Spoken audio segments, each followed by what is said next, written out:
আমরা বিগত দিনে কী খেলছি না সেটা ম্যাটার করে না, বাট এখানে একটা ভালো একটা অপরচুনিটি আছে আমাদের জন্য। সো আমরা সবাইকে সাপোর্ট করব। আমরা সবাইকে যখন সাপোর্ট করবো, টিম ওয়াইজ খেলতে পারবো, তখন আমরা কিন্তু ভালো একটা রেজাল্ট করবো। সো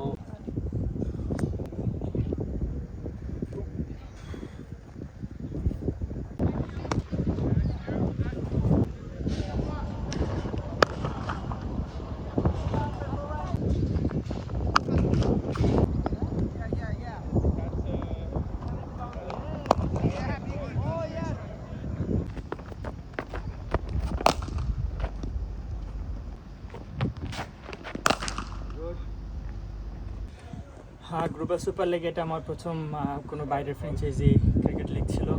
সো আমি খুব এনজয় করছি এখানে।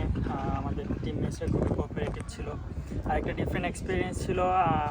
বাট ক্রিকেট খেলা সব জায়গাতেই সমান, ভালো বল সব জায়গাতেই ভালো বল। আমি জাস্ট মেনটেন করার চেষ্টা করছি, ভালো বল করব। সো আলহামদুলিল্লাহ, যদি আশানুরূপ ফলাফল আমরা করতে পারি নাই, বাট আমি খুব এনজয় করছি এখানে। আর আফটার একটা ছোটো ইনজুরি পরে এখানে আসলাম, কিন্তু ইনজুরি আমার কাছে মনে হচ্ছে না যে আমি ইনজুরি পরে আসছি। খুব ভালো ফিল করতেছি আলহামদুলিল্লাহ।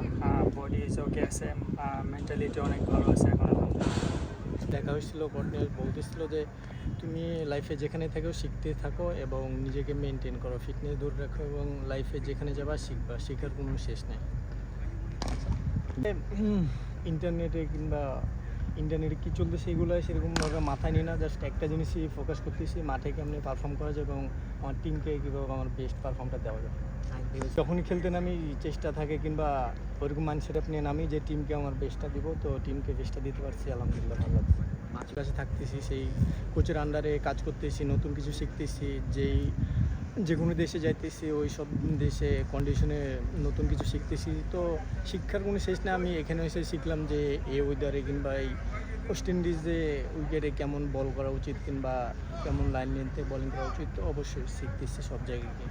আমার অবশ্যই জামাইকাতে লাস্ট ম্যাচ শেষ হওয়ার পরে কর্নেল বলতেছিল যে তুমি নিজের খেয়াল রেখো এবং নিজের প্রতি যত্ন নিও, ফিটনেস এবং শিখতে থেকো, শেখার কোনো শেষ নেই।